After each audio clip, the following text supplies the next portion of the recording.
So ಇವತ್ತು ಲಕ್ಷ್ಮೀ ಪೂಜೆ ಮಾಡಿದ್ರೆ ಭಾಳ ವೈಶಿಷ್ಟ್ಯಪೂರ್ವಕವಾಗಿ ಸಾಯಂಕಾಲ ಗೋಧೂಳಿ ಲಗ್ನ 5 ಕಾಲಿಂದ 6 ಯಾವತ್ತೂ ತಿಳ್ಕೊಳ್ಳಿ. ಪ್ರದೋಷ ಸಮಯ ಅಂತಕ್ಕಂಥದ್ದು 3:30 4:45.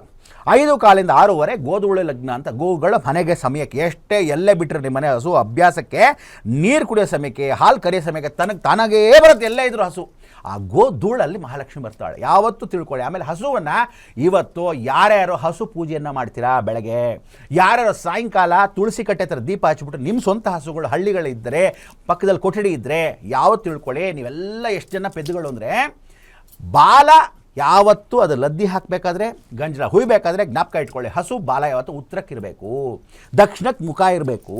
ನೀವು ತೊಳೆದಾಗ ಆ ಲದ್ದಿ ಬಿದ್ದಾಗ, ವಿಶೇಷವಾಗಿರ್ತಕ್ಕಂಥ ಸೆಗಣಿ ಬಿದ್ದಾಗ ಅಥವಾ ಗೋಮೂತ್ರ ಬಿದ್ದಾಗ ಅದು ಯಾವಾಗಲೂ ಉತ್ತರಕ್ಕೆ ಬಿಡಬೇಕು. ಮಹಾಲಕ್ಷ್ಮಿ ಯಾವತ್ತೂ ಸಮೃದ್ಧಿಯಾಗಿರ್ತಾರೆ ನಿಮ್ಮ ಕೊಠಡಿಯಲ್ಲಿ. ವಾಯುಮೂಲೆಯಲ್ಲೇ ಹಸು ಕಟ್ಟಬೇಕು.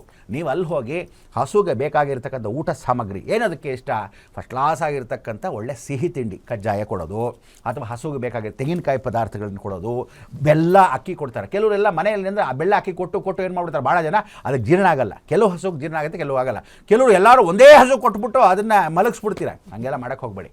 ನಿಮಗೆ ಅಕಸ್ಮಾತ್ 10 ಹಸು ಇದ್ದರೆ ಚೆನ್ನಾಗಿ ತೊಳೆದು ಅದಕ್ಕೆ ಇವತ್ತು ಅರಿಶಿನ ಕುಂಕುಮ ಇಟ್ಟು ಮಹಾಲಕ್ಷ್ಮಿ ಪೂಜೆಯನ್ನು ದೀಪವಾಗಿ ಪ್ರಾರ್ಥನೆ ಮಾಡಿ ನಮಸ್ಕಾರ ಮಾಡಿ ಆ ಹಸು ಕೊಠಡಿಯಲ್ಲಿ ಕೂಡ ಒಂದು ದೀಪ ಹಚ್ಚಿ.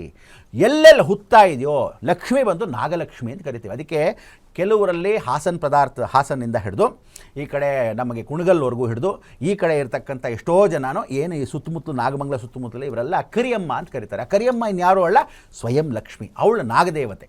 ಕೆಲವರು ಇದನ್ನು ವಿಶೇಷವಾಗಿರೋ ಪದ್ಮಾವತಿ ಅಂತ ಕರೀತಾರೆ. ಜೈನರೆಲ್ಲ ಇದನ್ನು ಪದ್ಮಾವತಿ ಅಂತ ಕರೀತಾರೆ. ಇವಳೇ ಲಕ್ಷ್ಮಿ.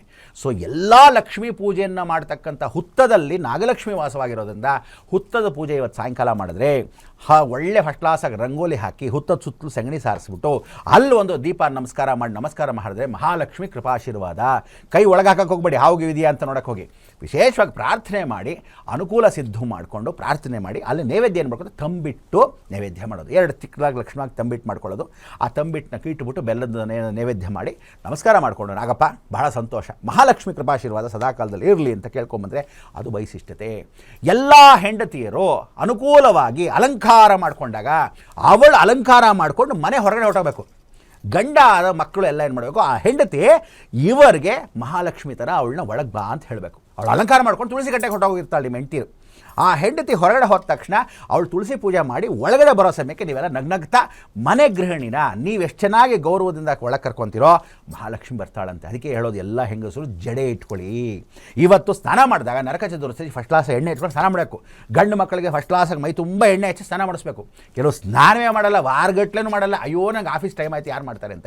ಎಣ್ಣೆ ಯಾಕೆ ಹಚ್ಕೋಬೇಕು ಅಂದರೆ ಎಲ್ಲ ನರಕ ಚತುರ್ದಶಿ ನರಕಾಸುರನ ವಧ ಮಾಡಿ ಊರೆಲ್ಲ ಸಂಭ್ರಮಿಸಿ ಬಹಳ ಸಂತೋಷ, ನಮ್ಮ ಜೀವನ ಮಹಾಲಕ್ಷ್ಮಿನ ಕದ್ಕೊಂಡು ಹೋಗಿರೋ ನರಕಾಸುರನ ವಧ ಮಾಡಿ ಇವತ್ತು ನಾವು ಸಂಭ್ರಮಿಸ್ತೀವಿ. ಏನಂತ ಹೊಸ ಬಟ್ಟೆ ಹಾಕು. ಆ ಹೊಸ ಬಟ್ಟೆನ ಇವತ್ತು ತೊಗೊಂಬಂದು ದೇವರ ಹತ್ರ ಇಟ್ಟು ನೀವೆಲ್ಲ ಅರಿಶಿನ ಕುಂಕುಮ ಇಟ್ಟು ಎಲ್ಲ ಹೊಸ ಬಟ್ಟೆ ಧರಿಸಿ ಎಣ್ಣೆ ನೀರು ಹಾಕ್ಕೊಂಡು ಸ್ನಾನ ಮಾಡಿದಾಗ ಆ ತೊಡೆಯಲ್ಲಿ ಗಂಡು ಮಕ್ಕಳಿಗೆ ತಾಯಿನೇ ಹೇಳ್ತಾಳೆ, ಅಶ್ವತ್ಥಾಮ, ಬಲಿ, ವ್ಯಾಸ, ಕೃಪಾ, ಹನುಮಾನ್, ವಿಭೀಷಣ, ಪರಶುರಾಮ, ಸಪ್ತೈದ ಚಿರಂಜೀವಿ ಅಂತ ಆ 7 ಚಿರಂಜೀವಿಗಳ ಸ್ಮರಣೆ ಮಾಡ್ಕೊಳ್ಳೋದು. ಇದೆಲ್ಲ ವಿಶೇಷವಾಗಿರ್ತಕ್ಕಂಥ ಸಂದರ್ಭ, ಸಂಸ್ಕಾರಗಳು.